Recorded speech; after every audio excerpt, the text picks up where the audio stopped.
Gather close, my people, for this story still makes the elders shake their heads. In Umuaka village, where the sacred river runs deep and spirits watch from the mist, there lived a woman named Adora. Beautiful? Yes. Wealthy? Very much. But her heart? Ah, that was harder than the grinding stone. She was married to Obina, son of the richest compound in 3 villages. Gold beads hung from her neck like raindrops. Her wrapper shone with colors that made other women look twice. When she walked through the market, people bowed. She barely nodded back. I'm blessed because I am worthy, she would say chin high. The gods favor those who matter. But the gods, my children, they listen to everything. Even the whispers we think nobody hears. And on one bright market day, Adora's mouth would speak words that would change her life forever. The day started like any other, with drums and laughter filling the air. It was Eek Market Day. The sun was high and hot. Women balanced baskets on their heads. Children chased chickens between the stalls. The smell of roasted corn and palm oil floated through the air like a sweet song. Adora arrived late, as usual. Her maid carried her basket. Another fanned her face. She stopped at every stall, touching fabrics she would not buy, just to show she could afford them. Ah, Adora, the traders called. Our queen has arrived. She smiled the way a python smiles before it swallows. Near the sacred river shrine, under the ancient Irako tree, sat an old woman. Her wrapper was torn and faded. Her head was bent low. She clutched a wooden bowl in her shaking hands. Please, the beggar whispered. Just a small piece of yam. Anything. People passed by without looking. But the old woman did not move. She sat there like a stone, praying quietly to the shrine. Adora saw her from across the market. Her nose wrinkled as if she smelled something rotten. Who let that thing sit by the sacred shrine? She said loudly. Her voice cut through the noise like a machete through grass. The market grew quiet. People turned to look. The beggar lifted her head slowly. Her eyes were deep, too deep, like wells that go down forever. She looked straight at Adora. Please, my daughter, the old woman said. The gods bless those who give. Adora laughed, a sharp, cruel laugh that made children stop playing. Daughter, she mocked, look at you. Even the spirits would reject your face. You sit at the shrine like you have a right to be there. Who are you to ask anything from me? The traders whispered. Some looked away in shame. Others giggled nervously. The beggar did not respond. She just stared, calm but unblinking. You are cursed, Adora continued, stepping closer. Her beads clicked with every movement. That is why you are poor. That is why you have nothing. The gods do not favor the worthless. She turned to the crowd. See? This is what happens when you do not work hard. When you do not matter. The gods turned their backs. The villagers murmured. Some nodded, though their hearts felt uneasy. The beggar's lips moved, so quietly that only Adora could hear. One day, you will kneel as I do.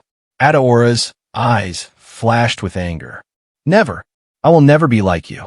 Now move from the shrine before you bring bad luck to us all. She kicked dust toward the old woman and walked away, her maids hurrying behind her. The beggar remained still, staring at Adora's back. Then she closed her eyes and whispered something ancient. The air around the shrine grew cold. The birds stopped singing. That night, Adora returned home in high spirits. She told her husband about the beggar, laughing as she retold her insults. Obina smiled weakly. You should not mock the helpless, my wife. The helpless deserve their suffering, she replied, waving her hand. Now bring me palm wine. I want to celebrate. But as darkness fell, the house grew strangely quiet. Too quiet. Their newborn baby, who usually slept peacefully, began to cry. Not a normal cry. A piercing, endless wail that made the servants cover their ears. Adora tried to feed him. He refused. She rocked him. He screamed louder. What is wrong with this child? She snapped. Then Obina groaned from the bedroom. She rushed in to find him drenched in sweat, his body burning like fire. My head, he gasped. I feel like I am drowning. Adora's heart began to race. This was not normal sickness. That night, Adora could not sleep. Every time she closed her eyes, she heard laughter. The same laughter she had thrown at the beggar, now echoing back to her in the dark. She sat up, her chest tight with fear. The house was silent except for the baby's soft whimpering and her husband's labored breathing. Then she heard it. Ding, ding, ding. The shrine bell, ringing slowly, steadily, though no one was there to pull it. She walked to the window. The night was black as oil, but far in the distance, she could see the shrine glowing faintly under the moon. Her hands trembled. "It is just the wind," she whispered to herself. But there was no wind. She climbed back into bed and pulled the cloth over her head. But sleep would not come. At dawn, when the rooster finally crowed, Adora woke to a cold shock. Wet footprints led from her bedroom door, across the floor, toward the direction of the shrine. Adora's stomach twisted. She followed the footprints with her eyes. They were small, like a woman's feet, and they were still wet, as if someone had just walked through the river. But no one had entered the house. The door was bolted from the inside. She called for her maid, but the girl was too frightened to come close. "Madam, I heard voices last night," the maid stammered. "A woman calling your name." Adora's skin went cold. She dressed quickly and went to find the village priest, Elder Nana. He was old, with a beard white as cotton and eyes that saw beyond the surface of things. When she told him everything, he did not look surprised. He set down his walking stick and said slowly, "A woman mocked by men may forgive, but a spirit mocked at her altar never forgets." "What spirit?" Adora asked, her voice shaking. Elder Nana sighed deeply. "You mock someone at the sacred shrine. That place is not just stone and water. It is a doorway. The ancestors live there. The spirits rest there. To insult someone at that altar is to insult the unseen world." Adora swallowed hard. It was just a beggar. A nobody. Nobody. The priest's eyes sharpened. "Child, in this life, no one is nobody. Especially not at the shrine. You must return. Pour libation. Beg forgiveness before it is too late." "Too late for what?" "For your family." Adora's heart pounded in her chest. She nodded quickly and left, nearly running back toward the shrine. When she arrived, the place was empty. No beggar. No sign anyone had been there. Only a half-burnt candle, still smoking, and a cowrie shell placed carefully on the altar. Adora bent down slowly. The shell had markings on it, symbols she had seen before, somewhere. Her hands shook as she picked it up. Over the next 2 days, everything in Adora's house began to fall apart. The chickens died overnight, one by one, with no marks on their bodies. The goats refused to eat and bleated endlessly. Obena's fever grew worse. His skin turned pale. He spoke in his sleep, calling out names Adora did not recognize. The baby still would not feed. His little body grew thinner. Even the servants began to leave. "This house is cursed," they whispered. Ogbanjas entered. Adora tried to remain strong, but fear crawled under her skin like ants.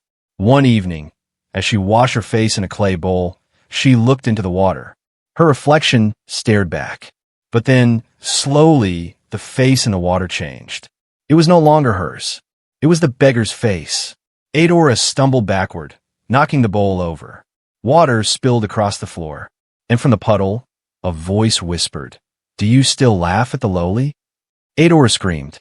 The maids rushed in, but by the time they arrived, the water had dried, and the voice was gone. "Madam, what is it?" they cried. But Adora could not speak. She only pointed at the floor, her hand trembling. That night, her mother-in-law, Mama Nina, stormed into the house. Her face was hard as stone. "Your tongue brought this curse," she shouted. "You mock someone touched by the spirits. Now look, my son is dying. My grandchild is wasting away. And you sit here doing nothing." Adora fell to her knees. "I went to the shrine. I begged, but nothing happened." "Then beg harder," Mama Nina spat. "Or pack your things and leave this house. You are poison." The words cut deeper than any blade. Adora had never been spoken to like this. She, who was once untouchable, was now blamed for everything. She looked at her baby in the corner, too weak to cry. Something broke inside her. Before dawn, Adora wrapped her baby and walked barefoot to the shrine. Her feet bled on the stones, but she did not stop. She knelt before the altar and wept. Real tears. Not the proud kind, but the kind that come from a breaking heart. "Forgive me," she cried into the river. "I did not know. I did not understand. Please, spare my family. Take me instead." The wind was silent. The water did not move. Adora stayed there until the sun began to rise. But there was no answer, no sign, only emptiness. As she turned to leave, something caught her eye.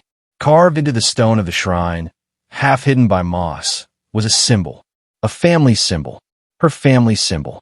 Her breath stopped. She reached out and touched it with shaking fingers. "Ow," she whispered.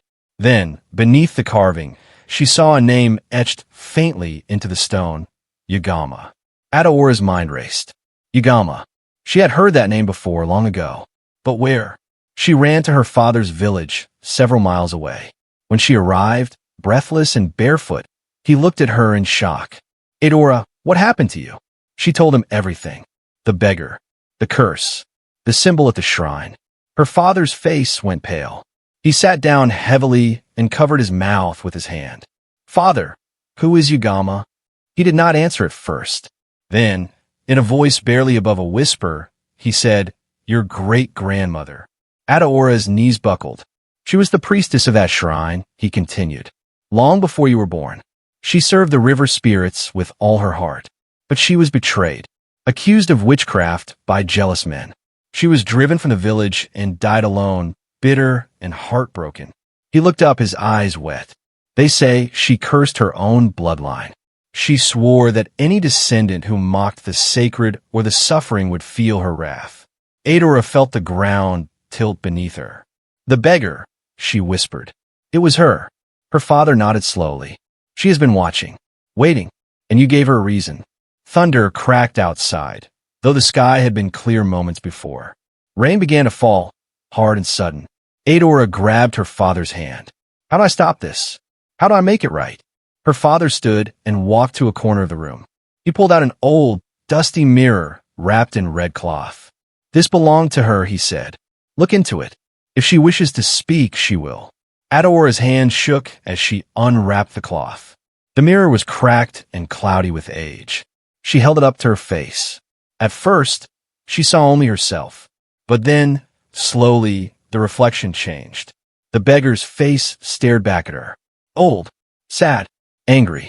And from the mirror, a voice echoed, "Remember my altar?" Adora dropped the mirror. It did not break, but the face inside continued to stare, frozen in sorrow and rage. Her father picked it up carefully and wrapped it again.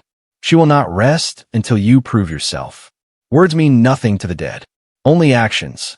Adora returned home in the pouring rain. Her mind was spinning. Her chest felt heavy, as if stones were piled on her heart. That night, the rain did not stop, but it was no ordinary rain. Water began to rise around the house. First a trickle, then a flood. It poured under the doors, through the cracks, rising faster than it should. Obina convulsed in his bed, gasping as if drowning. His eyes rolled back. He is drowning on dry land. Mama Nina screamed. Adora ran outside into the flood. The water was cold, unnatural, and in the distance, the shrine glowed like a torch in the dark. Then she heard it, a voice, chanting her name over and over through the storm. "Adora! Adora! Adora!" Adora waded through the water toward the shrine, her wrapper clinging to her legs. The current pushed against her, but she kept moving. When she reached the altar, she collapsed into the mud.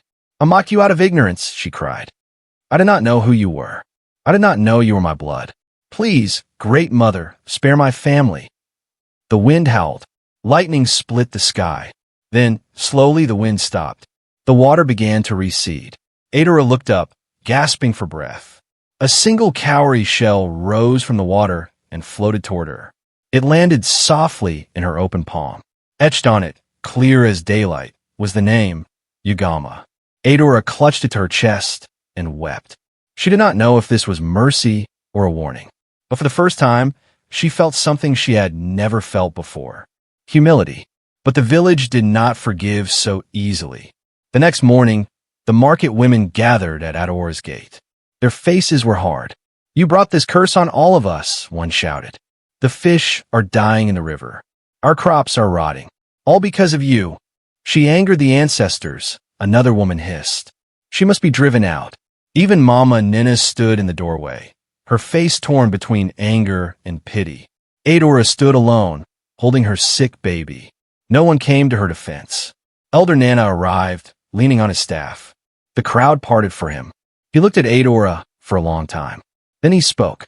Your ancestor will not forgive words, Adora. Only deeds. If you truly wish to make amends, you must show it with your hands, your feet, your heart. What must I do? Adora asked, her voice breaking. Feed every beggar in this village. Walk barefoot. Serve with humility. Rebuild what you have mocked. The crowd muttered. Some thought it was too little. Others thought it impossible. But Adora nodded. I will do it. And so, Adora began her journey of repentance. Every morning, she woke before the sun. She cooked pots of food with her own hands, something she had never done before. She walked barefoot from house to house, feeding the beggars, the sick, the forgotten. Her feet bled. Her fine wrappers became torn and stained. Her hands, once soft and decorated with henna, grew rough from work. People watched in silence. Some mocked her. Others pitied her. But no one helped. Still, Adora did not stop. Slowly, something inside her began to change. Each time she knelt to serve food, each time she washed a beggar's feet, her heart softened. The pride that had once filled her chest like air began to leak away, replaced by something warmer. Compassion. One afternoon, as she served rice to an old man by the roadside, he looked up at her with cloudy eyes. Thank you, my daughter, he whispered. Adora's throat tightened. For the first time, she understood what it meant to be seen. Weeks passed. Adora's body grew thin, but her spirit grew stronger. One evening, as she carried a pot of soup to the edge of the village, she saw a figure sitting under a tree. It was a beggar, wrapped in torn cloth. Head bowed. Adora's heart skipped. Something about the figure felt familiar. She approached slowly and knelt, offering the soup. The beggar lifted her head. Adora gasped. It was the same face, the same woman she had mocked at the shrine. But this time, the woman's eyes were not angry. They were sad, ancient, knowing. Would you feed even those who cursed you? The beggar asked softly. Adora's hands trembled, but she nodded. Yes, even them. The beggar smiled faintly. Then go to the shrine at dawn. Bring nothing but truth. Before Adora could speak, the woman vanished. Not walked away. Vanished. Adora sat in the dust, her heart pounding. She knew now. This was her final test. At dawn, Adora returned to the shrine. The mist was thick, curling around the stones like smoke. She knelt and waited. The river began to ripple, though there was no wind. The water glowed softly, and from its surface, a figure rose. It was the beggar, but now she shone with a light that was not of this world. Her torn wrapper had become radiant cloth. Her face, though old, was beautiful and terrible. Adora's breath caught in her throat. Great Mother, she whispered. The spirit of Igama stood before her, eyes piercing and deep. Why did you laugh at me, child of my blood? Her voice echoed like thunder and water combined. Adora bowed her head, tears streaming down her face. I thought I was better. I thought my wealth made me pure. I thought the poor deserved their suffering. I was blind, Mother. I was cruel. Forgive me. Igama's face remained hard. And now, Adora whispered, I see. Poverty is not of the pocket. It is of the heart. Igama studied her for a long moment. The air was thick with unseen power. You mocked me, the spirit said. You mocked the altar. You mocked your own bloodline. For that, you must pay. Adora nodded, her voice steady despite her fear. Tell me what you require, Great Mother. I will give it. Igama's eyes softened just barely. Rebuild what you destroyed. Restore the shrine. Feed the forgotten. Honor the river. Do this, and the curse will lift. I will, Adora said, her voice firm. I swear it on my life. The spirit raised her hand, and the river began to glow brighter. Then go. And remember this, child. He who mocks the lowly mocks the source of his own blessings. Igama's form began to fade, dissolving into mist and light. Adora reached out, but the spirit was already gone. Only the soft sound of the river remained, calm and steady once more. Adora did not waste a single day. She sold her gold beads, her fine wrappers, her coral jewelry, everything. With the money, she hired workers to rebuild the shrine. She scrubbed the altar stones herself. She planted flowers around the river. She lit 21 oil lamps and kept them burning day and night. The villagers watched in amazement. Some began to help. Others brought offerings of their own. Slowly, the river began to clear. The fish returned. Crops that had withered began to grow again. And one morning, when Adora returned home, she found Obina sitting up in bed. His fever had broken. His eyes were clear. "My wife," he whispered, reaching for her hand. "What happened?" Adora wept with joy. "You are healed." In the corner, their baby cooed softly, drinking milk for the first time in weeks. The curse was lifting. One evening, as Adora lit the lamps at the shrine, she felt a presence behind her. She turned. The beggar stood there. But this time, she was not frail or bent. She was radiant, young. Her wrapper shone like the moon. "Great Mother," Adora whispered, bowing deeply. Yagama stepped forward and placed a warm hand on Adora's head. "You have learned," she said gently. "You have changed. The curse is broken." Tears streamed down Adora's face. "Thank you. Thank you for not destroying me." Yagama smiled. "I did not destroy you, child. I woke you." She touched Obina's forehead. Instantly, the last traces of sickness fled from his body. Then she looked at the baby and whispered a blessing over him. "Blood remembers," she said, turning back to Adora. "Do you?" "I will never forget," Adora promised. Yagama's form began to fade, her smile lingering like light on water. "Good," she whispered. "Then my spirit can rest." And she was gone. The village gathered the next day. Word had spread of what happened, of Adora's transformation, of the spirit's mercy. Elder Nana stood before the crowd and spoke. "This woman mocked her own ancestor," he said. "She insulted the sacred, and yet, through humility and sacrifice, she was forgiven." He turned to Adora. "Let this be a lesson to us all. Pride is a poison. Kindness is a seed, and the gods are always watching." The villagers bowed their heads. Some came forward and embraced Adora. Others wept, remembering their own cruelty. From that day, Adora was no longer known as the proud woman. She was called Inini Obioma, mother of a good heart. Rain began to fall softly, not the angry flood from before, but a gentle, cleansing rain. Children pointed at the sky. "Look," one shouted. "She is smiling." And there, in the clouds above the shrine, was the faint outline of a woman's face. Peaceful, satisfied.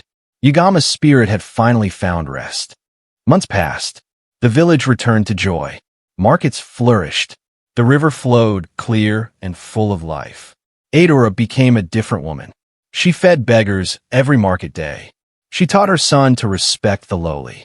She rebuilt the shrine and kept it beautiful. People came from other villages to hear her story.